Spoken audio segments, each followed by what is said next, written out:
Hi friends, இன்றைக்கி வீடியோவில் 10th முடித்தவங்க 12th முடித்தவங்க டிகிரி டிப்ளமோன்னு எல்லாருமே அப்ளை பண்ணுற மாதிரியான ஒரு போஸ்ட் வேக்கன்சிஸ் பற்றி தான் பார்க்க போகிறோம். இந்த வேலையை பொறுத்தவரை மினிமமாக 8th முடிச்சிருக்கணும். மேக்ஸிமம் பார்த்திங்கன்னா MBBS மாஸ்டர் டிகிரி முடித்தவங்க வரைக்கும் அப்ளை பண்ணலாம்.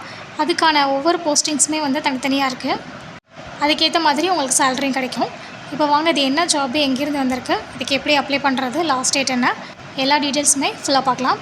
அதுக்கு முன்னாடி நம்ம ஆஸ்பிரண்ட்ஸ் இன்ஃபோ சேனலில் இப்போ தான் ஃபஸ்ட் டைம் பார்க்குறீங்கன்னா கண்டிப்பாக ஃபாலோ பண்ணிக்கோங்க.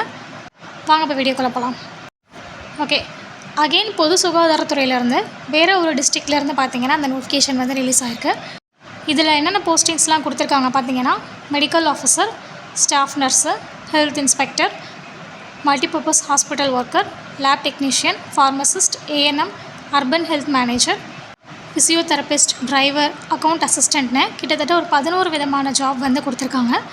ஒவ்வொரு ஜாப்க்குமே பார்த்திங்கன்னா குவாலிஃபிகேஷன், சேலரி, ஏஜ் லிமிட் எல்லாமே வேரி ஆகுது. இந்த ஸ்டாஃப் நர்ஸ்க்கு பார்த்திங்க அப்படின்னா DGNM முடித்தவங்க இல்லைனா BSCயில் நர்சிங் முடித்தவங்க அப்ளை பண்ணலான்னு சொல்லியிருப்பாங்க.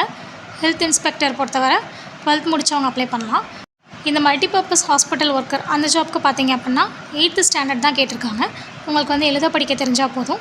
சேலரி பொறுத்த வரைக்கும் 11,000 சேலரி சொல்லியிருக்காங்க. 40 வயசுக்குள்ளே இருக்கவங்க தாராளமாக அந்த போஸ்ட்டுக்கு அப்ளை பண்ணலாம். நெக்ஸ்ட்டு லேப் டெக்னீஷியனுக்கு பார்த்தீங்கன்னா must have passed 12th examination கேட்டிருக்காங்க. Must possess certificate in medical lab technology course. 1 year course நீங்கள் முடிச்சிருக்கணும் மெடிக்கல் டெக்னாலஜியில். இதுக்கு சேலரி பார்த்தீங்கன்னா 17,000 சொல்லியிருக்காங்க. 35 இயர்ஸ்க்குள்ளே இருக்கணும். 35 வயசுக்குள்ளே இருந்துச்சுன்னா நீங்கள் இதுக்கு அப்ளை பண்ணலாம். இந்த மாதிரி ஒவ்வொரு போஸ்ட்டுக்குமே எல்லாமே வேரி ஆகும். போஸ்ட் வேக்கன்சிஸ், அதோட குவாலிஃபிகேஷன், சேலரி எல்லாமே அந்தந்த போஸ்ட்டுக்கு ஏற்ற மாதிரி இருக்கும். உங்களுக்கு எந்த குவாலிஃபிகேஷன் இருக்கோ நீங்கள் அதுக்கேற்ற மாதிரியான போஸ்ட்டுக்கு அப்ளை பண்ணிக்கோங்க. இதுக்கு ஆஃப்லைன் அப்ளிகேஷன் தான். அப்ளிகேஷன் லிங்க்கு, நோட்டிஃபிகேஷன் லிங்க் எல்லாமே டிஸ்கிரிப்ஷனில் கொடுத்துருக்கேன். ஸோ அதிலேருந்து நீங்கள் டவுன்லோட் பண்ணிக்கோங்க. அஃபிஷியல் வெப்சைட் லிங்க்கும் கொடுத்துருக்கேன். நீங்கள் அதில் போய் செக் பண்ணிக்கலாம். இதுக்கு அப்ளை பண்ணுறதுக்கான கடைசி டேட் பார்த்திங்கன்னா 24/7/2026 அன்றைக்கி சாயந்தரம் 5 மணி வரை உங்களுக்கு டைம் கொடுத்துருக்காங்க. அதுக்குள்ளே நீங்கள் அப்ளிகேஷன் ஃபார்மை ஃபில் பண்ணி அவங்க கேட்டிருக்க அட்டாச் டாக்குமெண்ட்ஸ் செல்ஃப் அட்டஸ்டடோட நீங்கள் அப்ளிகேஷனையும் அதையும் சேர்த்து அவங்க சொல்லியிருக்க அட்ரஸ்க்கு அனுப்பணும். இதுதான் பார்த்திங்கன்னா அப்ளிகேஷன் ஃபார்மு. ரைட் சைடில் ஃபோட்டோ ஓட்டணும். உங்கள் பேர், அப்பா பேர், உங்களோட அட்ரஸ்ஸு, கல்வி தகுதி என்ன, date of birth, Aadhaar number, அப்புறம் மெயில் ஐடி, ஃபோன் நம்பர், இந்த மாதிரி பேசிக் டீட்டெயில்ஸ் தான் இருக்கும். ஸோ அதை ஃபில் பண்ணிவிட்டு அவங்க கேட்டிருக்க டாக்குமெண்ட்ஸை அதை செல்ஃப் அட்டஸ்டடோட நீங்கள் போஸ்ட்டில் நீங்கள் அவங்களுக்கு அனுப்பணும். நீங்கள் என்னென்ன டாக்குமெண்ட்ஸ் அனுப்பணும், இதுக்கான ப்ரொசீஜர் என்ன எல்லாமே அந்த இன்ஸ்ட்ரக்ஷன்ஸ் காலமில் கொடுத்துருப்பாங்க.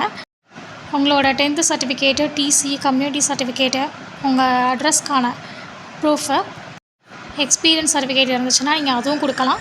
சப்போஸ் நீங்கள் விடோவாக இருக்கீங்க, எக்ஸ் சர்வீஸ் மேனாக இருக்கீங்க, அந்த மாதிரியான ஸ்பெஷல் கேட்டகரிக்கும் பார்த்திங்கன்னா நீங்கள் அந்த சர்டிஃபிகேட் கொடுக்கலாம். எல்லா டாக்குமெண்ட்ஸுமே செல்ஃப் அட்டஸ்டடோடு இருக்கணும். நோட்டிஃபிகேஷனில் இவங்களோட அஃபிஷியல் வெப்சைட் லிங்க் இருக்குது. அதில் போய் நீங்கள் நோட்டிஃபிகேஷன் லிங்க்கு, அப்ளிகேஷன் லிங்க்கு எல்லாமே டேரெக்டாக டவுன்லோட் பண்ணிக்கலாம். நானும் டிஸ்கிரிப்ஷனில் கொடுத்துருக்கேன். நீங்கள் அதையும் செக் பண்ணிக்கோங்க. கீழே நீங்கள் இந்த அப்ளிகேஷன் செல்ஃப் அட்டஸ்டடோட அனுப்ப வேண்டிய அட்ரஸ் கொடுத்துருப்பாங்க. அந்த அட்ரஸை கிளியராக பார்த்து அவங்க ஃபோன் நம்பரும் கொடுத்துருக்காங்க. சப்போஸ் உங்களுக்கு வேறு ஏதாச்சும் டவுட்ஸ் இருந்துச்சுன்னா அவங்கள காண்டாக்ட் பண்ணி டேரெக்டாக கேட்டுக்கோங்க. அவங்க சொன்ன டேட்குள்ளே நீங்கள் அந்த அப்ளிகேஷனையும் டாக்குமெண்ட்ஸையும் அந்த அட்ரஸ்க்கு சென்ட் பண்ணிடுங்க. லேட்டாக அனுப்பிச்சிங்க அப்படின்னா ரிஜெக்ட் ஆயிரும். உங்களோட அப்ளிகேஷனை ஷார்ட்லிஸ்ட் பண்ணி உங்களை டேரக்ட் இன்டர்வியூக்கு கூப்பிடுவாங்க. இதுக்கு வேறு எந்த விதமான எக்ஸாமினேஷனுமே கிடையாது. உங்களை ஷார்ட்லிஸ்ட் பண்ணி டேரக்ட் இன்டர்வியூக்கு கூப்பிடுவாங்க. அதில் நீங்கள் செலக்ட் ஆனீங்கன்னா உங்களுக்கு ஜாப் கன்ஃபார்ம் ஆயிரும். இந்த நோட்டிஃபிகேஷனில் அவ்வளோதான் கொடுத்துருக்காங்க. ஸோ இது போக உங்களுக்கு வேறு ஏதாச்சும் ஜாப் நோட்டிஃபிகேஷன் அப்டேட்ஸ் வேணும் அப்படின்னா கீழே கமெண்ட் பண்ணுங்கள். நான் கண்டிப்பாக ரிப்ளை பண்ணுறேன். இந்த வீடியோ உங்களுக்கு பிடிச்சிருந்துச்சுன்னா கண்டிப்பாக லைக் பண்ணுங்கள், ஷேர் பண்ணுங்கள், கமெண்ட் பண்ணுங்கள். உங்களுக்கு தெரிஞ்ச ஃப்ரெண்ட்ஸ், ரிலேட்டிவ் எல்லாேருக்கும் ஷேர் பண்ணுங்கள். தேங்க்யூ.